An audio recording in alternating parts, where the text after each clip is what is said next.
ایک بندہ گھر سے نکلتا ہے نماز پڑھنے کے لیے، اس کی کوشش ہوتی ہے جماعت گزر جائے، اینڈ کے اوپر جا کر شامل ہوں، یا جانے سے پہلے جماعت گزر جائے۔ اس کے اندر بھی ایک جذبہ ہے نماز کا۔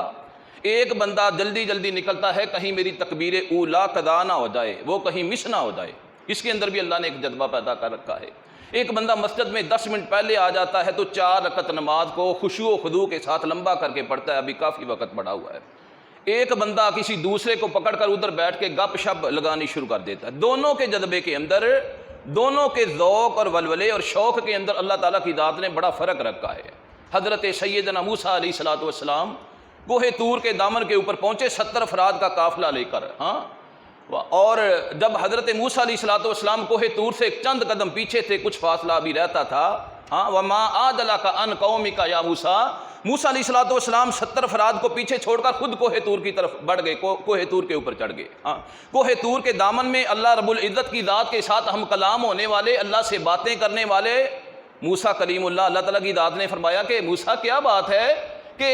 آپ اپنے ساتھ آنے والے قافلے کو، اپنے دوستوں کو، اپنے ساتھیوں کو پیچھے چھوڑ کر اکیلے آگے ہو؟ تو فرمانے لگے وَأَجِلْتُ رَبِّ إِلَيْكَ لِتَرْضَىٰ، اللہ میں اس وجہ سے آگے بڑھا ہوں تاکہ میں آپ کو راضی کر سکوں۔ تو انسان جب عبادت کے لیے کوئی بھی قدم اٹھائے تو اس کے اندر سب سے پہلا جذبہ جو ہے وہ یہ پنہاں ہونا چاہیے کہ میرا اللہ کسی طریقے سے راضی ہو جائے، اور جب ہماری عبادت کی وجہ سے اللہ راضی ہو جائے اور ہمیں خوشنودی اور رضامندی اللہ کی عطا ہو جائے، یقین جانیں کہ پھر ساری دعائیں ہی انسان کی قبول ہو جاتی ہیں۔ اور دوسری گزارش یہ ہے کہ یہ ایک ایسا جذبہ ہے، اگر آپ کو عبادت کے اندر شوق ذوق عطا ہو جاتا ہے تو بعض اوقات ایسا کام جس کے بارے میں بندہ یہ سوچ رہا ہوتا ہے، یہ گمان کر رہا ہوتا ہے کہ نہیں یار یہ نہیں ہو سکتا، اب یہ کہاں ہونا ہے، اللہ تعالیٰ اس کو بھی جو ہے امپاسبل کو اللہ پاسبل بنا دیتے ہیں۔ حضرت زکریا علیہ السلام اذ نادى ربہ، اللہ تعالیٰ کی ذات کو پکارا، ربی لا تذرنی فردا وانت خیر الوارثین، اللہ میرا وارث کوئی نہیں ہے، میں آپ کا پیغمبر ہوں، اللہ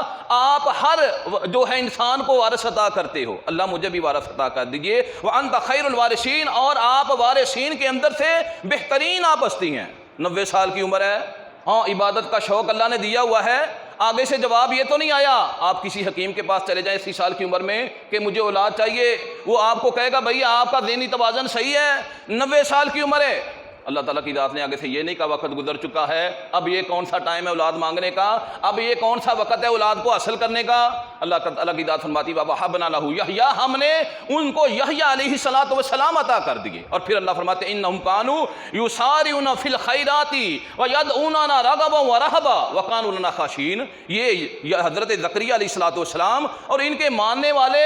اللہ کی عبادت کے اندر جلدی کرتے تھے، سبقت لے کے جاتے تھے، قدم آگے بڑھاتے تھے، اور اللہ فرماتے ان کی عبادت میں ایک جذبہ تھا، ایک شوق تھا، ایک ولولہ تھا، ایک تڑپ تھی، ایک لگن تھی جو اللہ کو بڑی پیاری لگتی تھی، اور اللہ کے سامنے خشوع و خضوع کرنے والے تھے۔ میرے بھائیو، اس سے بڑھ کر رسول اللہ صلی اللہ علیہ وسلم آپ کی ذات کی طرف دیکھیے، حدیث کے اندر آتا ہے، نسائی کی روایت ہے، جامع نسائی کی، حضرت حذیفہ رضی اللہ تعالیٰ عنہ فرماتے ہیں رات کا وقت ہے، رسول اللہ صلی اللہ علیہ وسلم قیام اللیل کر رہے ہیں، میں بھی چاہ کر ساتھ کھڑا ہو گیا، میں نے یہ خیال کیا آپ زیادہ سے زیادہ 100 آیات جو ہیں وہ تلاوت کریں گے۔ حضرت حذیفہ فرماتے ہیں اللہ کے رسول صلی اللہ علیہ وسلم نے سورہ بقرہ پڑھی، پھر سورہ آل عمران شروع کر دی، پھر سورہ آل عمران ختم ہوئی، پھر سورہ نساء شروع کر دی، اتنی جو ہے لمبی آپ نے قرات کی، اتنا لمبا آپ نے جو ہے وہ قیام کیا۔ اور پھر سب سے بڑی بات آپ کی عبادت میں، آپ کی تلاوت میں، آپ کی قرات کے اندر وہ یہ تھی کہ جب رحمت والی آیت آتی نا تو اللہ کے رسول صلی اللہ علیہ وسلم گویا دل میں اللہ سے رحمت کا سوال کر رہے ہوتے تھے، اللہم انی اسألک من فضلک ورحمتک، اللہ سے اس کی فضل کا، اس کے فضل کا، اس کی رحمت کا سوال کرنا چاہیے۔ جب کوئی عذاب والی آیت آتی تو اللہ کے رسول صلی اللہ علیہ وسلم پناہ مانگ رہے ہوتے تھے، اور اسی طرح عبادت کرتے اس طرح جس طرح اللہ کی حمد و ثنا بیان کر رہے تھے۔ میرے بھائیو، یہ مٹھاس، یہ شیرینی، یہ حلاوت، یہ چاشنی جو اللہ تعالیٰ کی ذات نے رسول اللہ صلی اللہ علیہ وسلم کو عبادت کے اندر عطا کی تھی، ان کو الفاظ کے اندر بیان کرنا، الفاظ کے اندر پرونا یہ ناممکن ہے۔ رسول اللہ صلی اللہ علیہ وسلم رات کا وقت ہوتا، پہلے نماز تہجد ادا کرتے، پھر نماز وتر ادا کرتے، پھر فجر کا وقت ہو جاتا، پھر فجر پڑھتے، پھر آپ اشراق پڑھتے، پھر چاشت پڑھتے۔ آپ کی عبادت کا کیا کہنا ہے؟ رسول اللہ صلی اللہ علیہ وسلم کو اللہ تعالیٰ کی ذات نے وہ دولت، وہ خزانہ عطا کیا تھا جو قارون کے خزانوں کے اندر آپ کو نہیں ملے گا، جو فرعون کی سلطنت کے اندر آپ کو نہیں ملے گا، جو نمرود کی بادشاہت کے اندر آپ کو جو ہے وہ کبھی میسر نہیں آئے گا۔ آپ صلی اللہ علیہ وسلم کے آخری دن ہیں، بیماری کا عالم ہے، اور رسول اللہ صلی اللہ علیہ وسلم کے اوپر غشی طاری ہے، بے ہوشی طاری ہے، اللہ کے رسول صلی اللہ علیہ وسلم کو ہلکی سی ہوش آتی ہے، فرماتے ہیں اصل الناس کیا لوگوں نے نماز پڑھ لی ہے؟ اور صحابہ کہتے ہیں ہم ینتظرون کا، اللہ کے رسول وہ آپ کا انتظار کر رہے ہیں۔ حضرت علی آگے بڑھے اور حضرت عباس رضی اللہ تعالی عنہما دونوں صحابہ آگے بڑھے،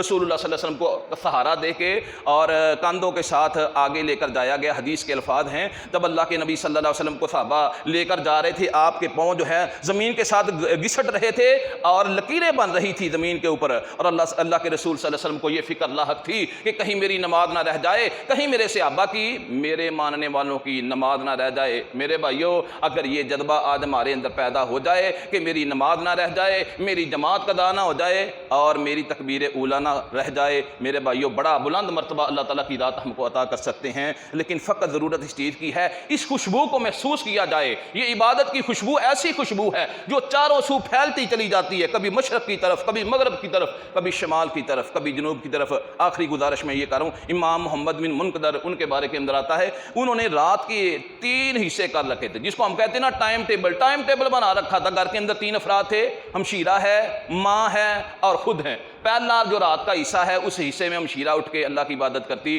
اور دوسرے حصے کے اندر ان کی والدہ محترمہ اللہ کی عبادت کرتی، تیسرے حصے کے اندر یہ خود اللہ کی عبادت کرتے، تسبیحات کرتے، قرآن پاک کی تلاوت کرتے۔ میرے بھائیو، یہ جو بدسکونی ہے، یہ جو بدرونقی ہے، یہ جو گھروں کے اندر لڑائیاں ہیں، یہ جو خاندانوں کے اندر جھگڑے ہیں، یہ جو ایک دوسرے کے دلوں کے اندر نفرت ہے، کدورت ہے، کینہ ہے، حسد ہے، بغض ہے، یہ سارے ختم ہو سکتے ہیں اگر ہمارے اندر عبادت کا شوق آ جائے، ذوق آ جائے، اور شوق ایسا ہو، ذوق ایسا ہو کہ اذان کی آواز آئے، حی علی الصلاۃ، آؤ نماز کی طرف، حی علی الفلاح، آؤ فلاح کی طرف، مسجدیں بھر جائیں رونقوں کے ساتھ۔